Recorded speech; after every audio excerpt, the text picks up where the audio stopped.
Hello, everybody. Welcome to another installment of A Rebel Without Applause, coming to you from my little nutshell of infinite space right here in the wood of the holly. And we have an incredibly special guest on the other side of this digital divide. You might recognize her already, but I wanted to preface it by saying, as of this moment, we are 446 days and counting from the June 2nd California primary of 2026. And those days will slide and fly by very quickly.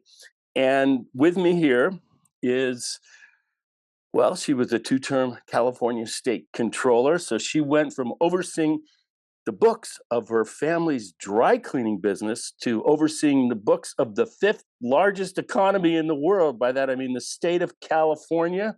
She was on the Board of Equalization. She knows a little bit about California hardball politics because she worked for Gray Davis, who was really suffered from some of those events. But she's with me here today. I'm so happy to have her as she really on her journey, hopefully for her, to Sacramento once again. Welcome to A Rebel Without Applause, Betty Yee. How are you? I'm doing well, Bill. How are you doing? It's great to always be with you. Thanks. I'm great. I'm so excited to have you. I was very excited to see your announcement last year. You were amongst the first of what is now a very crowded field uh, for at least the Democratic side of this. Let me ask you a quickly question. I'm not sure. I know for the Senate race, it was kind of an open primary, so we didn't necessarily elect the Democratic. It could have been either way. Is that the same for Right. the governorship now? It is. It is. It's true for all of our state level elections, from our statewide constitutional offices to our legislators. So it is a top two primary, and it was actually first employed in 2014 when I first ran for state controller. So we've got just about a decade of experience with it now. Okay, I'm not sure the merits of that. I think it's a blade that can cut in many directions, uh, but it is what it is. So, this moment we're all living in the aftermath of really what I believe is not only a political failure but a political disaster after the last election. It's put our incredible state and other states under, it's we're just sitting here in a different kind of universe than we were maybe 6 months ago. And I'll just say this, and then I really want to use this as our sort of point of departure. I'm old enough to remember Richard Nixon, and his duplicity, which showed up in Watergate, was largely a surprise to many people. The cards were face down, and it was like, what? He did that? But the current occupant, his corruption has been absolutely transparent in his own dishonest way. He's been incredibly honest. And so it made me think kind of very sadly about our own country, the people in it, and who they admire, how um, an A student, a valedictorian by way of Kamala, and Hillary before her were somehow defeated by a C minus student, just to put it in high school terms. Anyway, Right. what's your takeaway? I think there's a lot to unpack there. No single reason, I think, in terms of just what threads through kind of where we are today. I will say, and I will say this, and I know some may disagree, but there's still, with respect to Vice President Harris and certainly Secretary Clinton, I just believe that there are still Americans who aren't ready to elect a woman as our top elected official in the country. And it is what it is. We're going to continue to make progress on that front, but I think there is that aspect. But also, as is true with almost every election that I've been involved in, and I've been involved for a long time as an activist, people vote their economic condition. And if we lose sight of that, I think shame on us. And there's been so much that's been evolving relative to our economy in this country. We're a global economic powerhouse. And as you look at how that has translated in terms of people's economic condition, it's been of mixed reviews. And I think President Biden really tried to transform our economy with some major pieces of legislation. But where it didn't really resonate with people was the continuing um, just sting of high inflation. And just even though inflation, the rates of inflation were declining, people were still feeling, kind of the price hits in their pocketbook. And also with the federal legislation, just the time that it takes for that to translate into real benefits for communities and for Americans. And this is something where I know. I know we'll talk about this, but a lot is being written right now and certainly being spoken about the constitutional crisis that we're in. In my discipline of public administration, we're in a crisis of governance. And, we know what we have to do. Actually, I hate to tell you this, my 100 and soon to be 102-year-old mother, when I asked her how she felt after the election, she just looked at me and said, "We know what we have to do." And, I didn't know quite what that meant, but I think given that she's been around for over a century and has seen, just, some very dire, moments of history, we do know what we have to do in some respects. And so, as a government, I think, we definitely have some things that we can do better. And, but so I would say we're in a constitutional crisis as well as a crisis of governance that does not actually recognize, just what people's experiences are, in this economy today. And so I hope we can get back to that focus. We have a lot of distractions. Obviously, we're all fighting what's coming out of Washington, but I hope we don't lose sight of the fact that as we're fighting, every day we see more people struggling and really having a tough time getting by. Well, the federal government, or they have certain levers to manage Sure. the economy that the state governments don't Yes. have.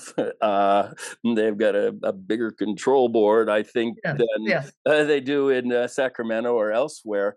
But I'm just curious, when we're talking about economy, which is about housing and a million other you know, Yes. prices of Jobs. food. Right. Uh-huh. Yeah.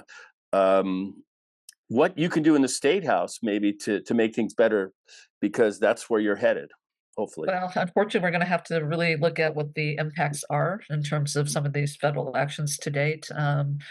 So I hope that we are gonna be looking forward, pretty near term about, just how some of these federal actions are gonna affect our communities throughout the state. And I will put a pin on, how I believe our rural communities are really gonna be taking it very, very hard. They're under-resourced to begin with. When we talk about the threat of Medicaid funding, being cut. And these are the communities that really are just struggling to even sustain, kind of a hospital in their areas. They don't have emergency care. They don't have just the basics of, preventive care. So access has been just a continuing challenge there, which will be exacerbated if we see Medicaid cuts. And so, I do think that, some of what we need to think about is, how do we, within the confines of, our authority as a state, start to think about where some of the hardest hits will take place. And even if the cuts don't take place, we need to start investing in our under-resourced areas because they are very, very vulnerable. Already high poverty rates in some of our rural areas, and so how do we look at business development incentives? How do we look at really bringing those healthcare options to these counties? And so that's work that should be ongoing. And part of, one of the tenets of good governance is that, we operate under a rule of law. We have a framework, within which we enforce, what we do as a government. But at the same time, it is meant to also be done with impartiality and really with a focus on our communities that are, more vulnerable. When Franklin Roosevelt was governor of New York, it was a little bit of a laboratory for the New Deal, Yeah. things that Yeah. he was able to put into practice, which really transformed the 20th century by Yeah. any measurement. And I was thinking maybe you have some ideas along the lines of things that might be worth bringing to bear in California that might be useful for the whole country. No, absolutely. So most of what we are seeing coming out of Washington is really just dismantling a lot of what's been built over not just within the last administration, but really over the course of several administrations. Whether it's healthcare, the Affordable Care Act, looking at housing initiatives, certainly looking at like I said, the potential of Medicaid cuts. I think there's a way to look at how I have been thinking about a lot about the fact that, and I've been saying this a lot, and this is my former controller's hat on, but also as a realist, we really are working and and living in an era of finite resources, financially, to the extent that a lot of the wealth is shifting and concentrated, among the ultra rich and the ultra wealthy, in terms of what government has to work with. That's sustainable, stable, and what we can use those dollars to do. I do want to think about how, as we're facing these risks, how do we create opportunities? And we would do this even if we weren't facing this risk. And so, how do we look at, for example, the climate crisis under the rubric of public health, and how we uplift the health system based on that? Because when you think about public health as being foundational to all healthcare, you're talking about chronic health conditions. You're talking about poor air quality. You're talking about food insecurity or food security. You're talking about all these things that actually are going to be things that are going to help really elevate the status and the health of communities in the state, and particularly our most vulnerable communities. So, looking at how we can just understand the intersection of all these issues, looking at how our funding can be more flexible to address these issues. Obviously, we have a lot of funding that's earmarked for specific purposes. That's okay. We probably need that and then some, but just being smarter about the resources that we have in terms of how we can address multiple objectives with what we've got to work with. But I would take it back actually even before FDR. Okay. I Let's go. I would take it back to Teddy Roosevelt Yeah. because it feels like this whole, like, Gilded Age thing is, like, repeating itself, right? So, Uh, I mean, we're looking at, yeah, I mean, corruption and just looking at, the outsized influence that, corporate America has on our government, and so, as I look at it from that perspective, what if that really was the birth of the progressive movement, right? So, right. having a professional civil service, in our federal government, looking at how we have regulatory, kind of oversight, and all these things that really were meant to protect, the average American who were just feeling, left out, and the concentration of wealth during that time is very reminiscent. I mean, that we see now is very reminiscent of that time. Right, of course, the monopolies, the trust busting Exactly. Teddy, the national parks. I had the incredible privilege of doing a podcast with Kermit Roosevelt, who Oh, great, great, great grandson uh-huh. of Theodore and is a law Yeah, professor at the University of Pennsylvania. And he writes quite brilliantly about the Constitution, specifically the rebirth of it and the Reconstruction Amendments, which, I'm yeah, kind of going full circle, but those uh-huh, 13, 14, and 15 is really the second and perhaps most important reinvention of the American Republic. And I sort of feel that it's under assault today, yeah, even going back to yes, those moments of enlightenment in our history right, on those amendments. It's not really, I don't want to, you're the candidate, but the 14th Amendment, it was really the shining accomplishment of Reconstruction. yeah, And at least Section C was run over like a bad speed bump. By that, I mean the insurrection right, clause. exactly, It's moot now. You were yes, talking about resources, and there is no more important resource, and it has defined some of the political wars over the last century, and that's H2O, water. There's a yeah, big delta there, and the PVP, Putin's vice president, 47 with 34. By that, I mean the felon in chief, yeah, has some very harsh ideas about water in California. And it's an issue that doesn't go away. Every time I flush the toilet or fill the tap, it's either the Owens River or the California or the yeah, Colorado River or the Feather yeah, River. Water. I just yeah. throwing it out there. Well, I will say it's not just a California issue, it's a global issue. I mean, this is going to be the resource that I think will be the subject of a lot of dissension. And I think the old ways of how we look at water supply in California are exactly that. They're old ways. These large projects like the Delta Conveyance Project, the tunnels, looking at, I mean, storage. I think there are probably some ways to do storage that don't require the big, mega billion dollar, type of projects. But, these things take a long time to build, and they also are damaging to the environment as we build them. But they're essential. And I also believe that we have so many advanced technologies of how we can actually look at just expanding our water supply, but also on the demand side. I mean, we have to come to the reality that this also is going to be a finite resource. And so, what do we do with respect to just conservation? What do we do with respect to just looking at stormwater capture? What do we do in terms of just looking at more advanced, water treatment? But all these things that I think could actually fulfill our water supply needs on a more in a more efficient way, more quickly than taking decades to build a large project that will continue to damage the environment and at the end of the day may not even solve the problem. So, we don't do big projects well. We did them well at one point. I mean, Governor Pat Brown would probably be, just rolling right now, but it is a real issue, and I don't mean to demean, the needs of Southern California. But at the same time, I think we all have to come to the reality that, this is going to be a finite resource, and what can we do to really take responsibility on the demand side for this? Water desalination, I know, has gotten some attention.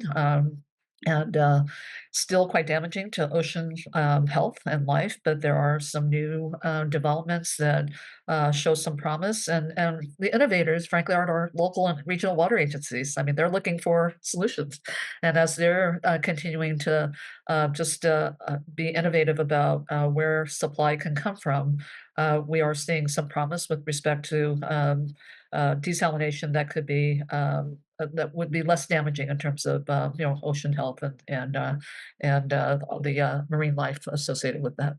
So would there might be some propositions that you might have with respect to those issues? If I think water is so regionalized, right? And so I don't know that it's a one size fits all. I mean, as we all read what President Trump did with respect to the release of, water to help with the LA fires, which did nothing but almost flood parts of the Central Valley, if it hadn't been curtailed. But, it's a regional issue. Actually, what that did do, I believe, was it actually helped to just enhance the aquifers, for groundwater in the Central Valley, so that was okay.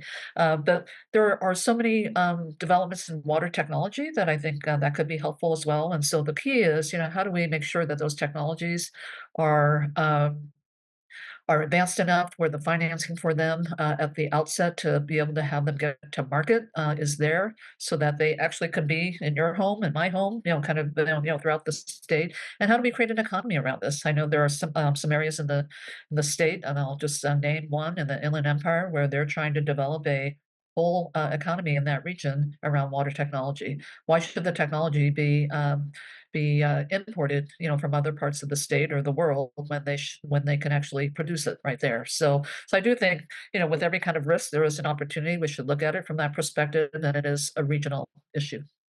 now we've had let's see, Democratic administrations in California with Gavin's, I guess, on the home stretch of what will be Yeah. 8 years, preceded by a lieutenant governorship and uh, Jerry Brown before him. What I don't want you to have to criticize someone you actually worked with and for, but what do you see going forward that might be a departure from the past? After all, we're a little bit of a one-party state politically, so the divisions aren't necessarily around party lines within California. Right. Right, right. First, I want to applaud Governor Newsom. Look, nobody asked for a pandemic, during their watch, and I thought he was a phenomenal leader, during that very, very critical time for California, and very present, and obviously very well staffed with the experts on the issue. And so, just grateful to him for his leadership there. I think what I would do differently. And it's something that is not just about the governor, but it's about our legislature as well. I was trained by some of the best in public service, who actually instilled in me that accountability and transparency are our friends.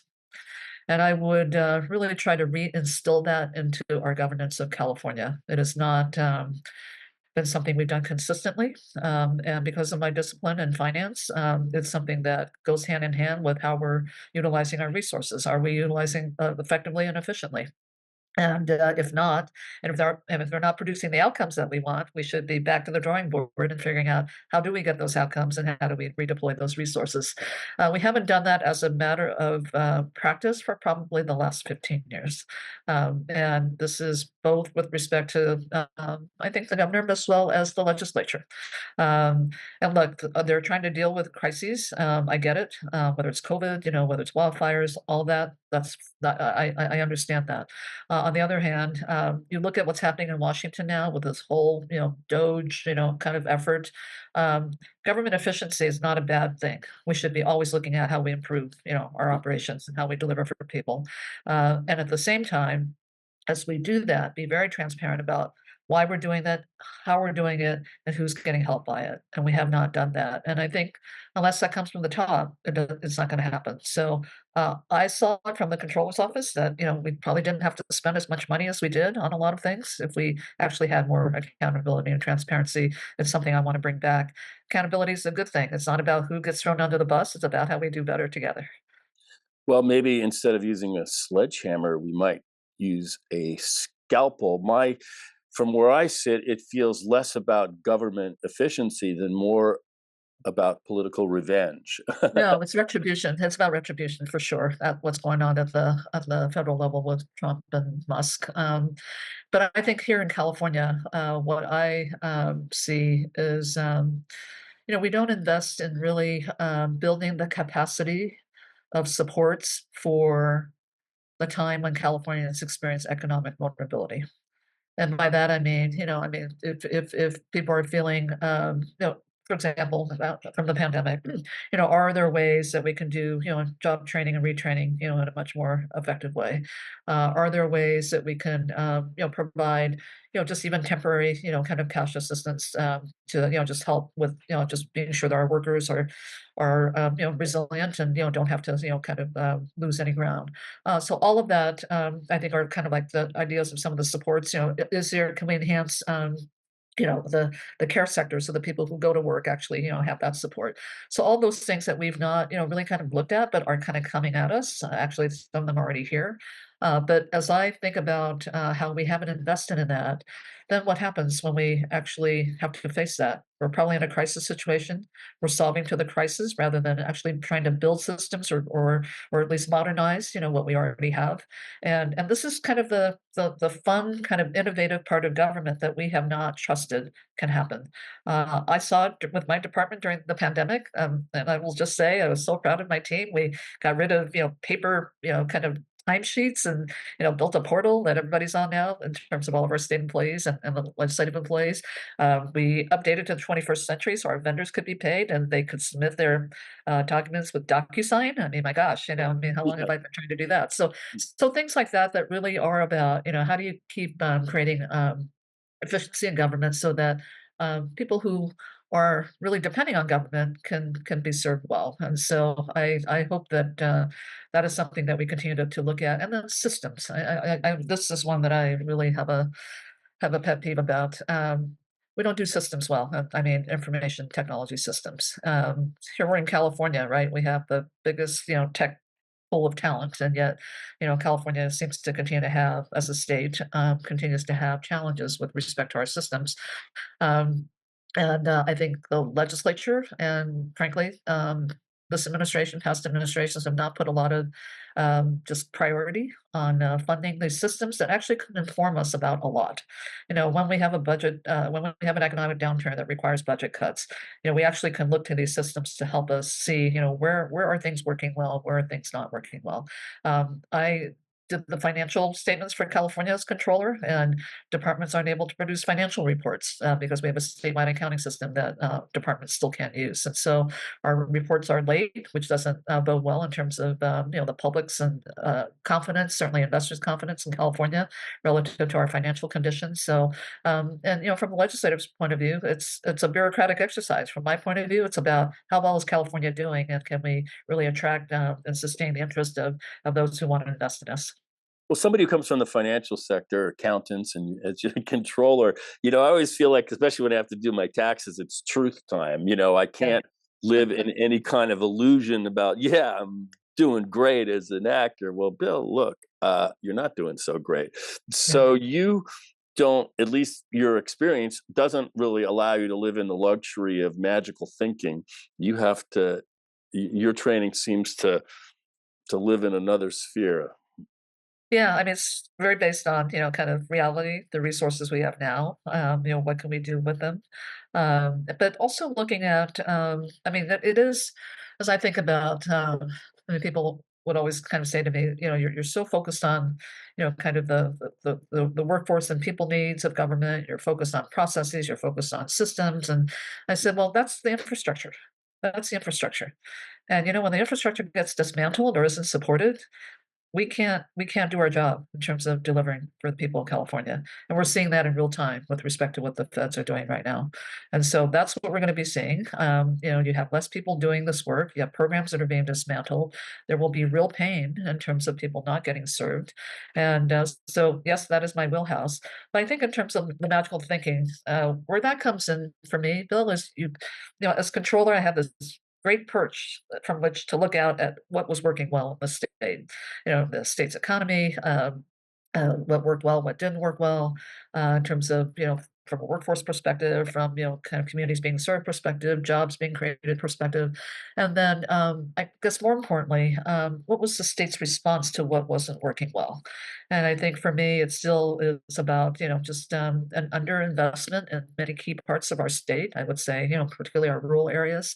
Um, I think when we don't talk about implementation and delivery, which is very, very key because we pass bills and governor signs bills, but they don't mean anything until they actually are implemented and it yields, the benefits to Californians. And so that is, I will say that is a discipline that it's a discipline that requires a lot of attention, and it's a discipline that I hope can be reinstilled when I'm governor. Well, I think one of your challenges would be to communicate those talents. You're still somewhat of a blank canvas to paint Uh-huh. on for most people. You have a big job ahead of you to kind of reintroduce yourself. Yeah. Most people know what your signature looks like if they got All right. those refund checks. I remember those quite clearly. I'm going to go back in history. There was a time when states' rights was often a cover for Yeah. segregationists and a way to kind of preserve um, a lot of the more terrible aspects of the American experience. Yeah. But now with the federal government, sort of the roles have been switched, and it seems to me that states' rights takes on an altogether new meaning, especially when it can be immigration, reproductive freedom, Exactly. a lot of the things that Voting rights. Uh-huh. Right. voting rights. Yeah, it's a long list. What tools besides the courts, which are now trying to fielding a lot of these things, might you be able to put into practice as governor? Yeah. I think part of how we get here, Bill, is I mean, again, I don't want to keep harping on this whole notion of good governance, but it is something that I feel like has been missing for a long time. And one of the basic principles of good governance is participation. I don't think we've had an era where we have done a good job of encouraging, just community participation on a grand scale. And part of that is that, we have done a great job of elevating issues, and really building constituencies around those issues and building movements around those issues. But I wish there were a way that we could put this all under the rubric of economics because that's what people respond to. And I don't particularly like when I hear that, reproductive rights is taking, less than a number one position, in people's minds. But for me, I've always talked about it as an economic issue. How and when people decide to have a family or have children, is an economic issue. And so, if we were able to do that, I think we could get much more participation because people would understand just how it will hit them in their pocketbooks, and I think would engage as far as just some of these other issues around what the federal government's trying to do relative to just relegating a lot of the authority back to states. So I'm hopeful that as we do our work here in California, I mean, certainly a cornerstone of my campaign will be in all parts of the state. And part of why I travel the state extensively is because I do see a lot of local movement to do exactly that. Our local elected officials, and I would say from Democrats to Republicans, are really at this time particularly trying to engage their constituents a lot more. They understand that if some of the more painful cuts are to come from at the federal level to California, that there will have to be some remedies for the people they serve. Yes, much of that probably coming from the state, but at the local level, and particularly at the counties. I mean, they're the providers of last resort, and they really do need to understand who will be hurt and how. And so they're already out there just engaging in a big way. But I think that participation piece of it is key. Is key. There are many for cultural reasons, for other reasons. That many communities that aren't, kind of fully engaged, that become, the consequence rather than the people who actually can be, the ones advocating for, what we need for in all of our communities. Well, here's a term I'll just throw out. These cities. What do you call them? They call them with respect to immigration, sanctuary cities. Sanctuary cities, yes. What does that mean to you? It means that we have these cities have resources that are not going to be devoted to assisting a federal immigration initiative or immigration enforcement initiative. Um, it means that, and for a lot of cities, because their law enforcement is understaffed and under resourced, that they're not going to be spending, a dime on helping any of those efforts. The objective of that is to keep everyone safe, not just the communities that are being targeted, but also law enforcement. That's what it means to me. It was an outgrowth of just the discussions that we had at the state level, and obviously Senate Bill 54, which created the sanctuary state provisions of state law. But the whole idea behind that was that this is a federal government effort. Immigration is federal policy by and large, and so um, unless that changes with respect to the laws that cities have on the books, and certainly the state has on the books, that is where we are today relative to what this administration will be doing on their immigration enforcement efforts. Well, I know as a daughter of Chinese immigrants here in California, the Chinese population suffered from the various exclusion acts, like we mentioned Yes, earlier, in the yes, 18th century and then in the 20s. And it took a lot of litigation, I think, for those things to be removed. And we're so much richer for the you know Chinese absolutely. people in California and America. I mean, to me, and I feel the same way. A quick drive through the Coachella Valley, the Imperial Valley, and would be instructive for people because as you say, if you want to talk about it in economic terms, those strawberries that you like at Whole Foods and the Yes, exactly. cucumbers, they didn't just fly out of the ground into the supermarket. Thank thank you. Yes. There's a lot of labor that went to make that possible, and I just feel like I don't know. It just feels like race hatred to me, and nothing. Yeah. I think underlying it still, Bill, for sure, is just a lot of, structural racism, and, Chinese Exclusion Act, obviously very personal to me and my community. Really the first, law of its kind that really targeted, a particular group, like, Chinese Americans. My father, I wanna, say a little bit about my father who was came here in some ways, kind of undocumented. He was sponsored by my then godfather, who was already here in San Francisco, but no blood relation. So he came to San Francisco, apprenticed in the laundry business, and his path to citizenship was enlisting in the United States Army during World War II. And he fought in active duty during the war.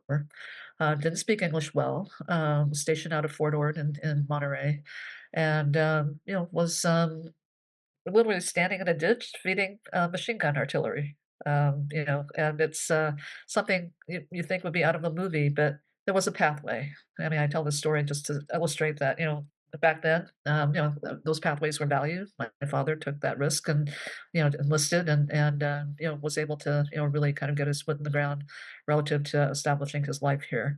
Not to suggest that that is should be a pathway for today, but I think there are ways that we can look at, putting, some of these opportunities in place for those who are here already. And you talk about those who work the fields. This this is a major economic issue, not just with respect to agriculture, but certainly our construction trades and just hospitality industry. They do contribute to this economy. They pay taxes. They are consumers. So we ought not forget that. And I think this massive immigration effort. Just coupled with the tariff policies and just so many other things that are being dismantled right now is going to have just significant reverberations throughout our economy. Certainly. Yeah, I think we think things just appear, and it sometimes people just become invisible to people on the higher um, economic pyramid, and they don't realize where and how things get to their tables and who's raising their children and Right, exactly. gardening their homes, which kind of makes me want to dovetail towards housing and homelessness, because people who work in wealthy communities often have to commute huge distances and can't really live in those communities. I'll just Yeah. tell you, you and I are both products of the public school system. Yes. We were at Berkeley together, although I don't recall having met you. I would have remembered, oh my God, I if think I we hung out even in the same general area, right? yeah, if I'd met beautiful Betty Yee then, who knows? My life could have been very different. Um, and I don't even know what my train of thought is. Oh, we're both products of this public Yes. school thing. For me, ending in Berkeley, and also you. And I feel like public education is under assault. Yeah. And also just like what used to be called affirmative action. Then it's got a new term, DEI, and it falls Yes. under a larger Yeah. kind of thing about, are you woke or are you not? And I would like to just put it under the category of restorative justice. It's Yeah. sometimes the efforts to make things a little more fair create new inequities in the minds of the people that were previously the beneficiaries of that. Right. Right. You know, I mean, I'm going to respond to it on a personal level and certainly from a government perspective.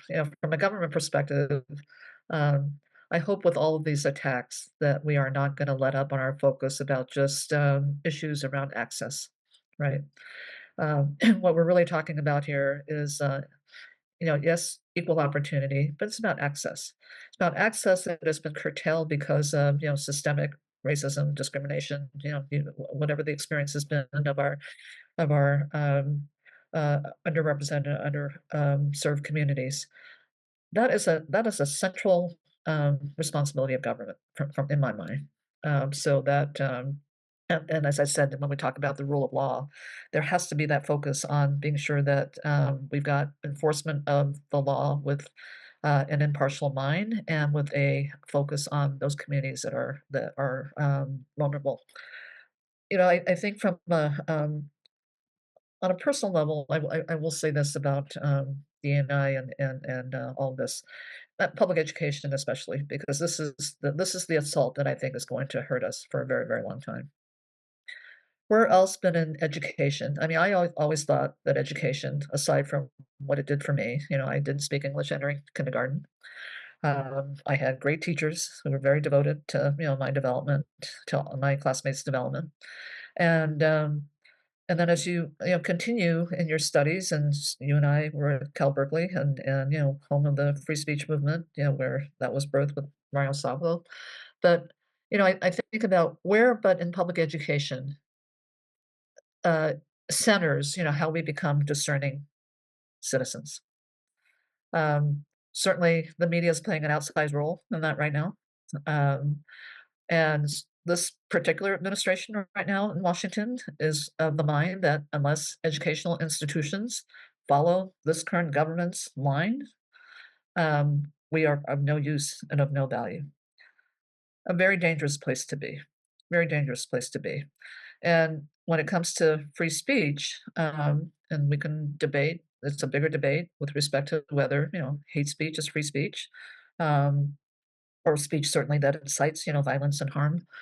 But I look at this as really a potentially rapid decline in terms of how we are breaking a contract with our people around how we expose them to different interests and ideas that help them to discern their own. And that to me is dangerous. If liberalism can't be continue to be birthed and nurtured in our public educational institutions, where else can that happen? And I'm actually sickened by this a lot because certainly looking at the diversity of California and how particularly media, and I will say media on both sides, kind of have a tendency to want to focus on conflict more than they do on, just how to kind of work things, and have things come together because conflict is profitable. But I look at that, and that's like just one less avenue where people, are able to, really have a tool to help them discern that. So it's hard for me to think about this being the demise of our democracy, but it's a key piece of it that I think really has to be looked at. And I hope that when we get into this next chapter of, I hope it's soon about how we rebuild all of what is being dismantled now, that we have that as a center point.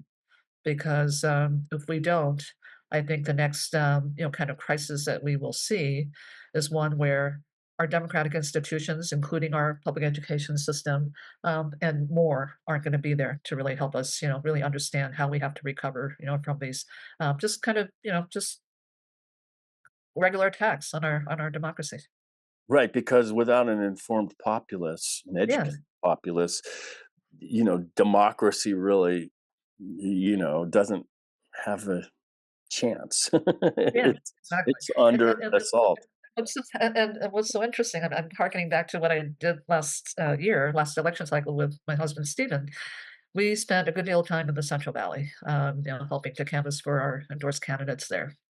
And I like to canvass. I like having conversations with people. And I will say that one of the aspects of how I thought Democrats were a little tone deaf was that we had as part of our scripts, our support for candidates because they are going to be just champions of protecting our democracy. People had no idea what that meant. Right. And I knew that was going to be the case. So we put more of an economic focus on, what we were, how we were talking to voters after that. And again, how do you kind of bring it back to where people understand it through the thread of their economic condition? I was canvassing also, Yeah. but in Arizona. Yep.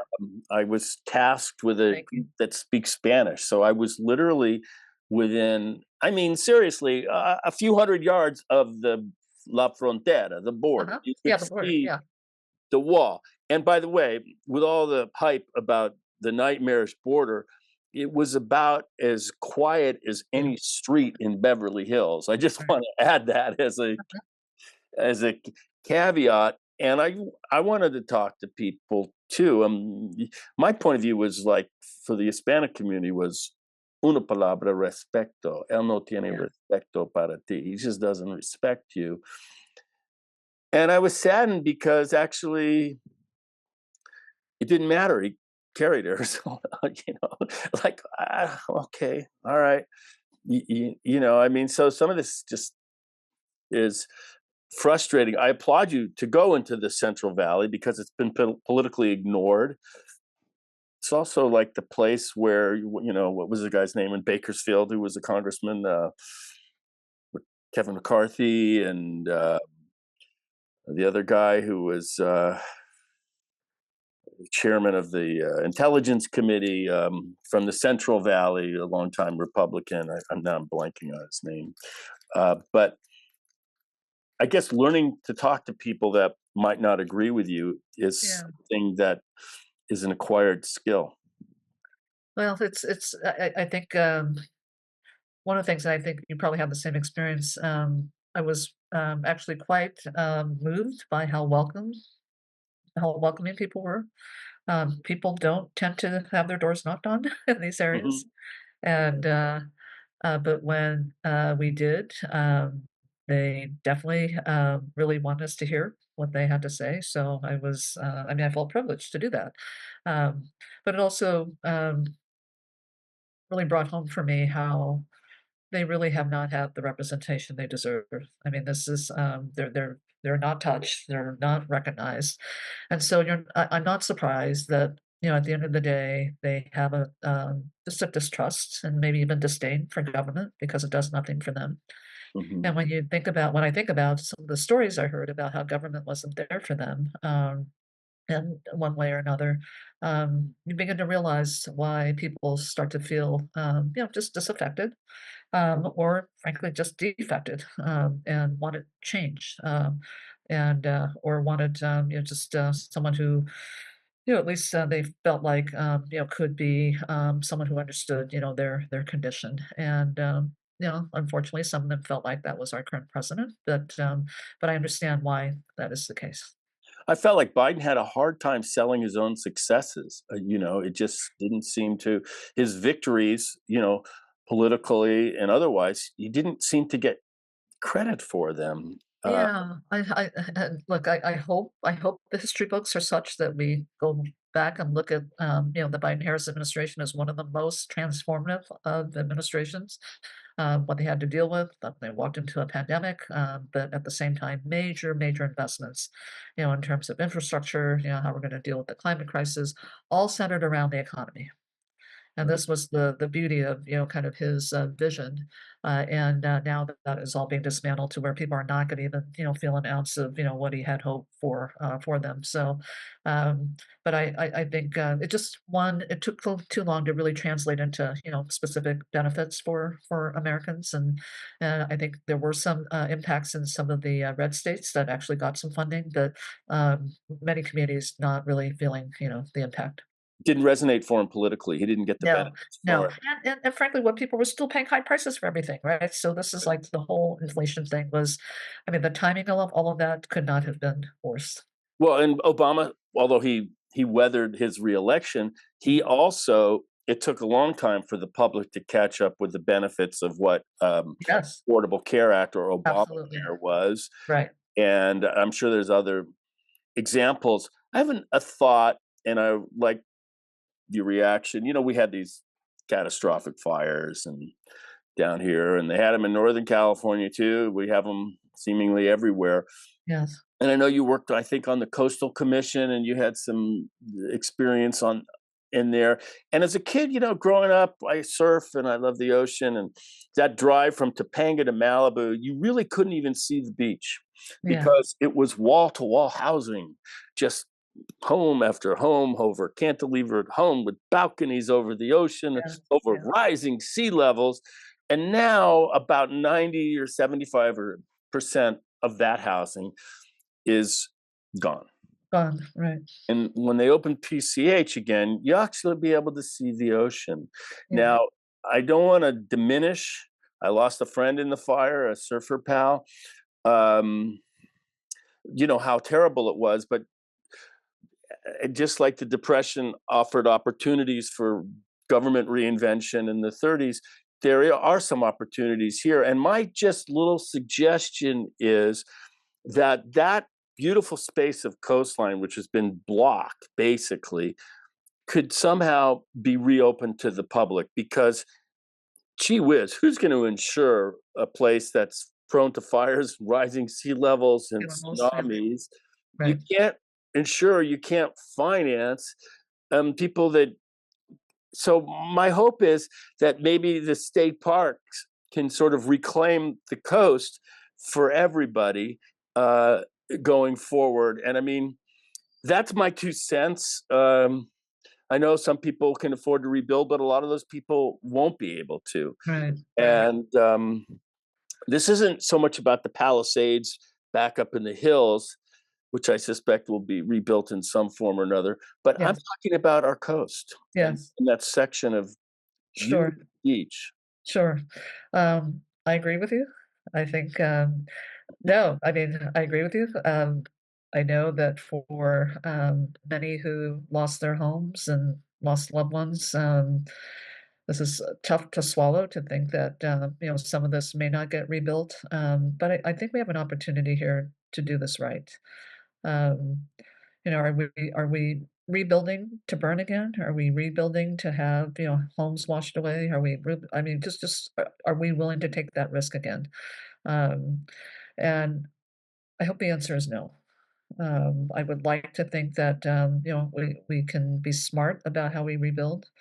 Um, it's interesting now because there's lots of data coming out now, pretty much covering statewide where our high wildfire prone areas are. And so we have the data, we have the science, and I hope we can be informed by that. So, building in and up, I think is kind of, what most would say would be wise to do. And I think it's going to be, up to kind of what our local officials decide, they're willing to permit. It's a tough one from the perspective that, I think we do have to take into account the insurance issue. Property insurance is not required in California. Auto insurance is. And so are people willing to rebuild? And, if you're able to rebuild and not have to rely on financing where insurance is required, I mean, good for you, but I don't think that's the case for most people. And so given that, I hope that we can, be wise about how we rebuild. And look, when I was on the State Lands Commission, certainly the Coastal Commission, um, coastal access, beach access, public access to our beaches is a big deal. And there are and we're down now to, very few, kind of, stretches along the coast that aren't universally accessible to the public, and I do think we have a great opportunity here. With respect to rebuilding, I should also say, we ought not forget that we ought to be investing in hardening our existing structures. I mean, this is not, um and also looking at, being sure that, when we talk about insurance, that, we're working with the industry to have them understand that, we have to really assess risk in a much different way. And that, as they're looking to, figure out how to underwrite, and, how to assess and value risk, there are a lot more tools available now that, typical insurance companies have not employed to look at, different modelings for, wildfires, for sea level rise, for wind patterns. I mean, just all these things that, um, I mean, I always like to say the science and the data are there.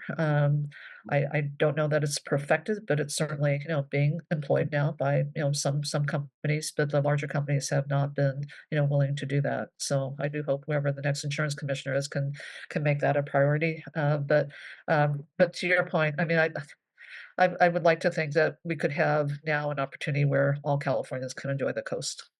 Yeah, it's one of the most spectacularly and It is. beautiful areas. And it's also to your point about economics, that the tourist value and the economic value to tourism um, probably outweighs the value to valet parkers to big expensive restaurants. I'm just guessing. I don't know. I might be wrong.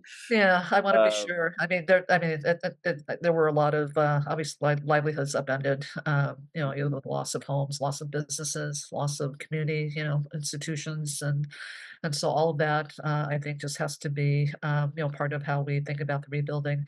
Just as a general matter in terms of housing, I always like to think about housing as one aspect of how we, really look at a broader issue, and that is how do we build economically and environmentally sustainable communities? When you talk about housing, housing to what end? What are we trying to do with housing besides just house people? That's fine, but if there are no economic opportunities in those areas, if we're not helping to, if the state's not going to be a driver of business development incentives, if we're not helping our local governments with being a better partner on financing infrastructure so that people can have just mobility that is that can be available in very responsible ways. These are all things that I think are part of how we have a longer term view than just about rebuilding quickly. And I hope the rebuilding happens quickly. I don't want anybody to be out for any length of time. And I do think the permitting processes, the legislature is taking a look at how we expedite that. Again, there are tools to help do that as well. And so I hope we could see that all be at work as well. the prophet and writer Mike Davis, who wrote City of Courts and famously wrote a very unpopular article of his time called Burn Malibu Burn, he remarked that even in 1836, when Richard Henry Dana sailed up the coast of California, they anchored in the in this Santa Monica Bay, and on the ridge of the mountains, he saw fire. So it's Uh-huh. not new. Right, And the right, winds from the desert blowing it down, and the native people managing it as best they could. So right. we live in the continuum of history, and you're making it because you're part of like a larger group of women, largely from Northern California, that have had a huge influence on the American political scene over the last generation, whether it's Nancy Pelosi or Dianne Feinstein or Kamala Harris and Barbara Boxer, and you seem to be, you know, part of that emerging tradition. So, Yeah, congrats to well, you. I'm happy to be in the company of these women, and give them mentors and certainly, contemporaries. It's interesting, I think about my discipline and, what have been my contributions to them, and, in the finance world, I think, it's oftentimes misunderstood in terms of, what we can do, but some of the greatest fights that I've been in, certainly some of the greatest developments that I, have been able to be a part of, look, Amazon's collecting and paying taxes now, so that was a decade-long fight, to try to equalize, just our Main Street retailers' tax obligations with that of Amazon, so that I'm happy about that. We're looking at, unfortunately, a cannabis industry here in California where a lot of it is still underground with a very untenable regulatory framework, but when it was passed by the voters to be authorized for medicinal purposes, it was the Board of Equalization, the tax board, that actually put that in place first with helping the industry. This was back during George W. Bush's administration. The DEA was a regular presence in California trying to raid these dispensaries, and we really tried to provide a safe harbor, for these industries to, in their own right, wanting to become legitimate businesses, but taking the hits and but just said, look, we'll pay the taxes, we'll comply.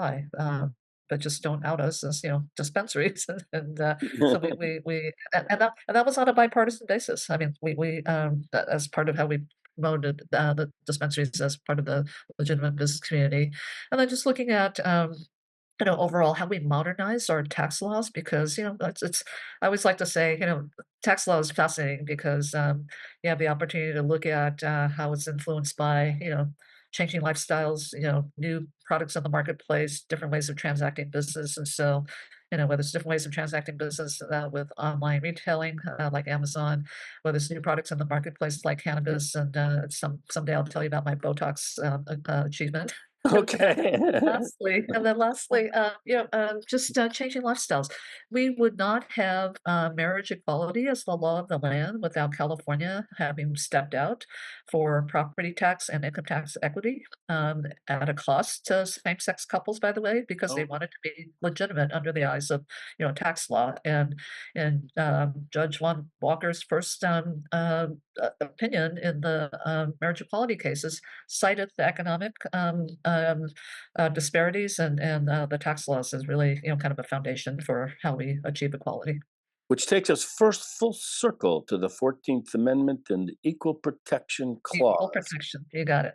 Right. So there it was in the late 1860s, and we're living on those words today, and they're under assault now. They were- So, uh, Betty, uh, you've got a crowded field I for the do. minds of a lot of people. It's hard to like craft who's who and what are the differences between you and Antonio, and you've got a new entrant into this race, Yeah.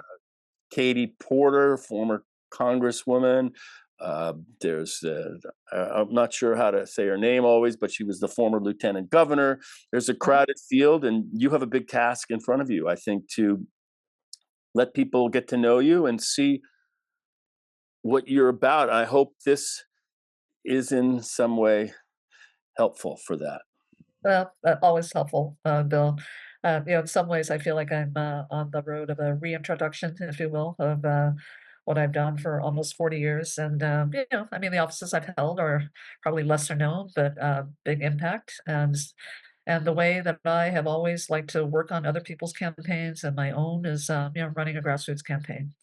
always being in touch with who and what I represent. And Mhm. we live in a beautifully diverse state. We live in a big state. Prior to the pandemic, when I used to travel the state regularly, I considered myself a bit of an expert on, just different regions of the state.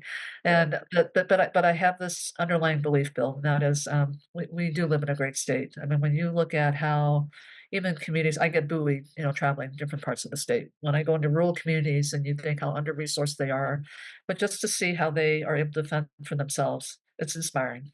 It's inspiring, and it gives me hope that if we're actually able to make investments in these communities, that we can help scale up some of the things that are working well there. So that's a hopeful thing. And it's all about engagement.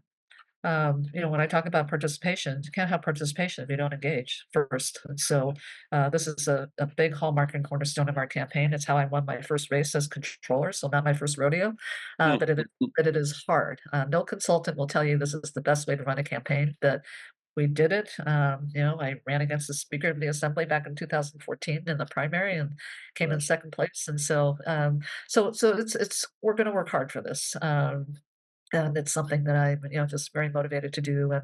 And I think when my mother told me the day after the election, we know what we have to do, that was really, kind of uh, basically her kind of saying, go do it, go do it. What would you tell people who are getting these solicitations from candidates, not unlike yourself, all over the country, every day in their inboxes Yeah, for money? You kind of feel like, whoa, it's like, when does this end? right. Especially after coming after an election cycle. Yes. No, thank you. Look, I tell people we live in a big state. Takes money to run for a statewide office in a big state like California. However, I want any contribution to my campaign to feel like an investment. And this is what I am intending to do as your governor. And it doesn't come across in an email as well as it does in person. But what we've Mhm. been trying to, at least in our emails, get across to people is yes, we are definitely part of the so-called resistance against this Trump administration. Look, when he went after in the early days, when Musk went after federal payment systems, I run payment systems. I know what that means. They have our information. They're going to probably get it in the wrong hands. So, Mhm. just to at least have people know there's a watchdog of sorts watching out after them and fighting against it. So we live in a big state. We need money to get our message out. And I wish that we could have campaign finance reform that could put us all on a better and equal playing field, but we don't. And I think what I would say with respect to this field bill is I don't think there will be another candidate with the deep fiscal and financial experience that I bring, and certainly the economic perspectives that I bring. And that's what we need to solve too, because that is really the foundation of the struggles for so many Californians right now. Well, you've identified yourself in your website as the affordability governor, the accountability governor, the climate governor, and the inclusive governor. And we'll see. I hope that's the case for you. If people would like to donate or get on board the Betty Yee train, where can they find you and all those tools? Absolutely. Just BettyYee.com, BettyYee.com. Okay. Well, Betty, I hope, is there anything else that you didn't say that you want to say? Any little piece of yourself that you want out there that maybe we didn't get to? The only thing I would say, Bill, is I really want people to pay attention to what's happening during this time. It's one thing to read about it in the newspaper, but where I think we can make a difference in California is just what's happening right in front of us in our local communities. We have to take care of our communities. We have to look at innovative ways of how we can deal with some of the impacts that people are feeling. People seem to forget that, yes, federal employees are being laid off and losing their jobs. They're not all in Washington. We have a good many of them here in California. Mhm. So I think one of the ways to be engaged is right here, within each of our own communities. And as I was saying at a Democratic event in Visalia on Saturday night, my husband and I are going to be probably doing our part in terms of just like hosting potluck dinners. Part of this is, how do you create community? How do you rebuild community and stay connected with people? And oftentimes that begins by not talking about politics, but it is talking about, just some things that we have in common that we share a concern about or that we share, love of. And I think that's a beautiful thing when you can get people together. And then when the politics does become the topic and the focal point, it's something that we will have already done in terms of being able to know our neighbors and know our community.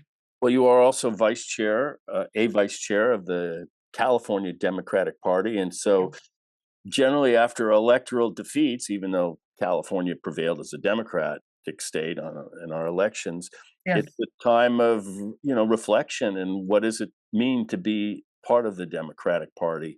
right. I guess you're still in that process. I think you've come to some of your own conclusions anyway. So, Well, I think, there's certainly a lot of that at the national level. I do wanna highlight that I believe California did it right. What we did as a party, we have actually supported, I wanna give kudos to our chair, Rusty Hicks, who had this vision that, our statewide officers, have been a big part of, and that is, to support and to establish and to fund a year-round organizing program. So we're not just coming in, engaging voters, months ahead of an election, but that we are, engaging voters year round around issues. We survey them. We talk to them about what's top of mind for them at any given point in time. In some ways, that actually helps to inform candidates who ultimately run, different areas of the state. But yeah. we have an organizing department now that already is at work with respect to the next election cycle. Not really focused on the election, but really talking to them about how does this affect your community in terms of what Donald Trump is doing, right now relative to, just the what happened today in terms of, doing away with a HUD program for, just, yeah, I mean, rehabilitating housing, for energy efficiency, probably because the word green was in the act, they kind of, did away with it, but, it actually is a good way of retaining affordable housing, and so, so all these things, what are the impacts gonna be? And, Yeah. so I think in California, I mean, we won 3 of the congressional seats, we picked up 3, we held on to 2, and so a lot of that was because we engaged our voters, and the Democratic base early and consistently. Well, congratulations for that. Yeah, yeah, yeah. On the larger front, yes. I mean, I think, we're part of the, larger electorate as well, and so Mhm. consistently gonna be about, just listening. I think we don't do enough of that, and, we'll be starting to knock on doors again, I'm Well, sure. So certainly a drive through the Central Valley of California can give you a completely different idea of what some of the more red areas of the country yes, are thinking yeah, and feeling. I mean, you just drive on Highway 5 and you see the billboards. It's like, "Oh, okay, I right, missed that," you right. know? Um, Betty, thank you. Thank you, Bill. Um, I always love our chats and, yeah, and, you're always welcome to come back to my little, yeah, nutshell here. I appreciate you on many levels, and I wanna just wish you the best and encourage thank you to you. get out there and, talk to the folks, get Doing that every in day. the Facebook loop, and I look forward to seeing you soon. I'm going to say goodbye to the world, and I'll say goodbye to you on the other side. But, folks, thanks for joining me. You know all you need and more about Betty Yee, a candidate for governor. We've got how many days again till you have to cast your vote? The last day, 446 days till June 2nd. And look for Betty on the ballot on your television screens in your community. She'll be out there talking with the folks. Folks, till next time, namaste, shalom, and aloha. By that I mean namashe aloha. See ya.